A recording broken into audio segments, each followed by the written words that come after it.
Para mim, particularmente, parece que o tema Venezuela não é o único motivador dessa participação, diferente da de Joanesburgo, para falar assim, né? Você não acha que a própria presidência do Brasil no G20, momento de eleição nos Estados Unidos, você não acha que tem mais elementos aí que explicam essa participação mais comedida, para dizer o mínimo? Essa é uma pergunta. E a segunda pergunta é uma pergunta de bastidor mesmo. Você sentiu ou percebeu comentários sobre a presidência do Brasil no BRICS no próximo período? Expectativa? Se teve gente comentando, o que se espera? É visto como algo que vai retomar a agenda feita pela Rússia? Porque eu li um artigo do Paulo Nogueira Batista Júnior, no Brasil de Fato, em que ele fala, olha, a Rússia fez isso, na questão mais financeira, né, econômica, essa coisa dos mecanismos que tem que ser feitos mesmo. Aí ele deixa a pergunta, será que o Brasil vai seguir na mesma toada, uma agenda de fazer as coisas concretas, né, para que a desdolarização avance e tudo mais? Sim, muito obrigada pela sua pergunta.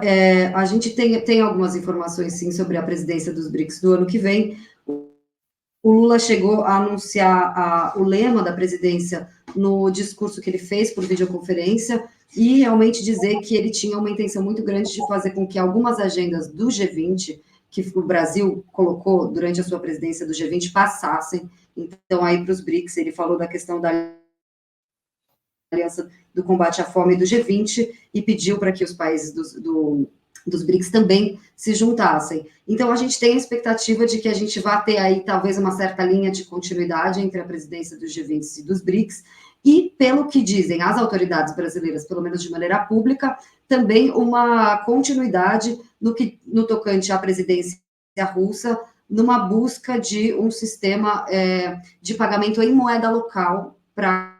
comércio intra-BRICS, né? Então, aí não uma moeda única, não um sistema SWIFT alternativo e tal, mas realmente aí um sistema de moedas locais que, como disse o ministro das Relações Exteriores do Brasil durante a cúpula de Kazan, é uma coisa que, aliás, o Brasil já tem uma certa experiência em fazer, porque a gente tem esse tipo de acordo com a Argentina, por exemplo, então ele via o Brasil como qualificado aí para dar esse passo a mais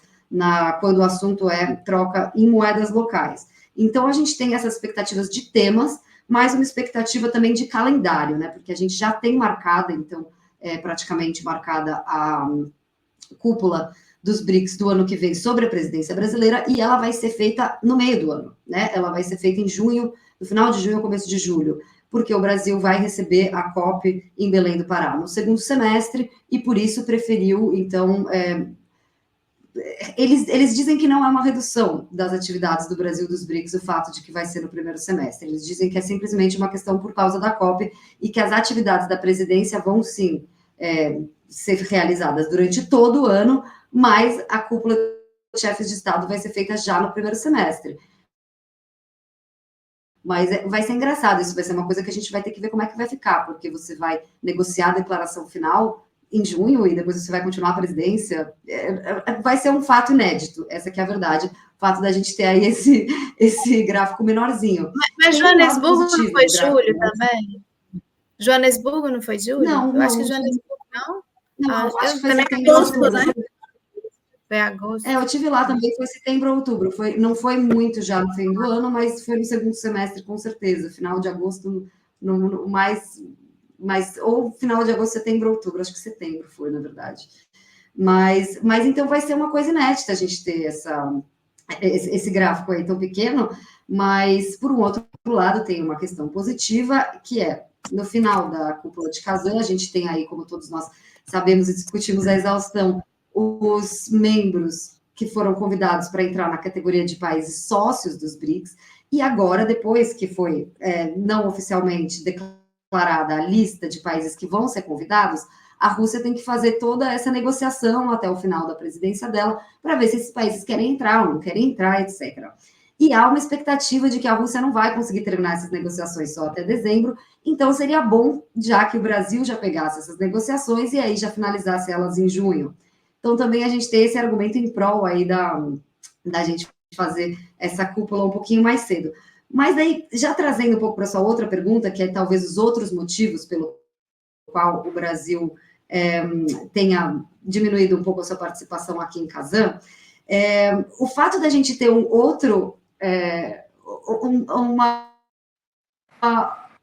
outra cúpula, no caso a cúpula do meio ambiente em Belém do Pará, para um país do tamanho do Brasil, para um país que quer ser uma potência regional, internacional, quer participar do Conselho de Segurança, me admira muito que a gente não tenha capacidade de fazer os dois eventos ao mesmo tempo, que a gente não tenha recursos na área de diplomacia, política externa e burocracia para conseguir fazer dois eventos ao mesmo tempo. Principalmente se a gente se coloca como um país candidato ao Conselho de Segurança da ONU, etc. O que é o que eu digo também para esse caso aqui do G20 e dos BRICS. O Brasil disse muitas vezes que o motivo pelo qual ele tinha uma participação tão pequena nos BRICS durante o ano inteiro, vamos falar a verdade, não só durante a cúpula, mas muitas autoridades não vieram em muitas reuniões promovidas pelo bloco, eles sempre diziam, olha, porque a gente está na presidência do G20. E tudo bem, a gente pode entender isso, mas isso não pode ser um argumento que inviabilize o Brasil de participar dos BRICS ou de realizar uma presidência dos BRICS, né? E se esse é um problema de fato, o Brasil então precisa rever os seus recursos e investir mais na sua diplomacia, trazer mais gente, então, porque realmente a gente não vai ter como ter um grande papel no mundo se a gente não consegue fazer 2 conferências em um ano, né? Conferências internacionais. No caso dos outros motivos pelos quais o Brasil pode ter diminuído um pouco a sua participação aqui em Kazan, a gente viu que, por exemplo, o Haddad, ele não veio porque tinham reuniões do FMI e do Banco Mundial na mesma data, então não só ele não veio, como não enviou nenhum representante do Ministério da Fazenda, alegando que, bom, a gente tem aí uma outra reunião também, então volta na mesma coisa, né? Ou a gente está usando essas outras reuniões como desculpa, ou a gente precisa, então, aumentar nossos quadros e ter mais capacidade de fazer esse tipo de reunião. No que diz respeito às eleições nos Estados Unidos, eu espero que esse não seja um motivo pelo qual o Brasil reduza sua participação nos BRICS, eu espero que a nossa política externa não seja definida por causa das eleições nos Estados Unidos, até porque o Brasil é um país membro permanente dos BRICS, que deve estar totalmente engajado no futuro desse bloco, que é um bloco que a gente fundou, principalmente se a gente for pensar na questão do Banco dos BRICS, que a Dilma Rousseff estava aqui, trouxe um relatório, o Banco dos BRICS acabou ganhando uma envergadura muito maior do que o normal aí no mandato da Dilma Rousseff, e me pareceu raro que o Ministério da Fazenda não tenha vindo prestigiar e tentar também influenciar os rumos que o Banco dos BRICS vai tomar. Então, realmente, a ausência do Haddad foi uma pena aqui na cúpula de Kazan.